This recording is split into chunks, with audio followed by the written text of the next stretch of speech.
So in this edition of our sleep series, I want to discuss sleep aids. And the first thing I like to mention is that they're closely related to sedatives.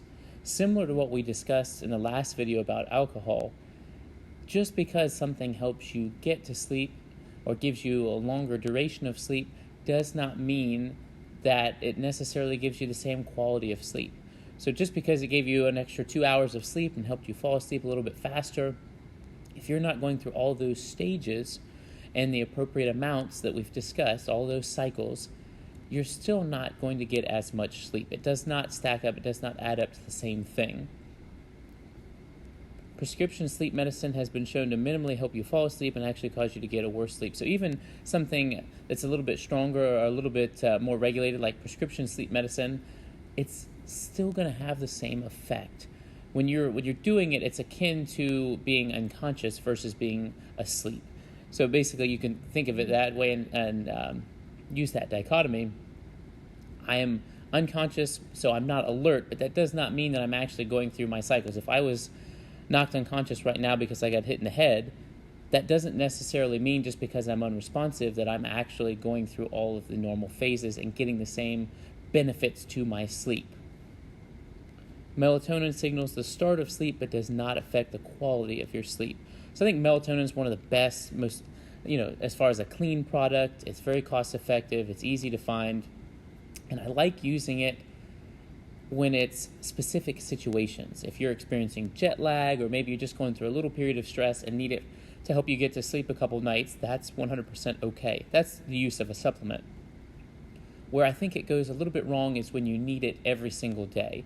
If you find that you need something like melatonin to sleep every day, then you're not addressing the underlying issue. There's a reason that your body is not producing enough melatonin, or a reason that your body is not allowing you to go to sleep.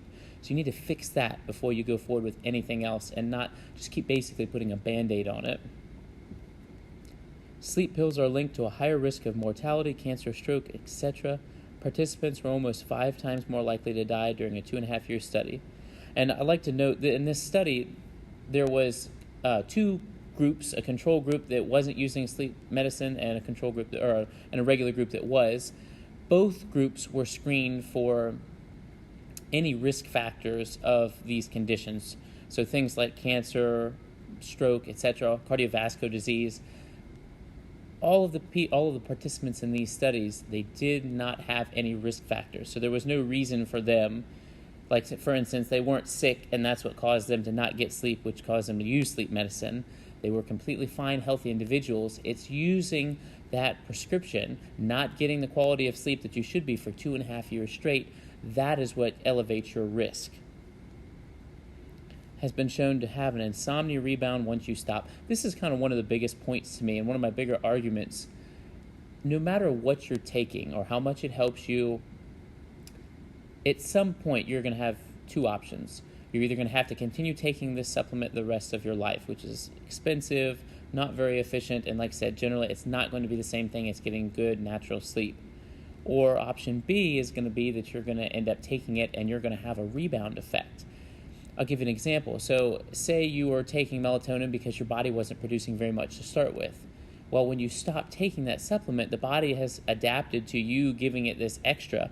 It is going to be producing even less. So getting to sleep is going to be even harder than it was in the first place. Again, you have not fixed the problem. You've just kind of delayed it for later.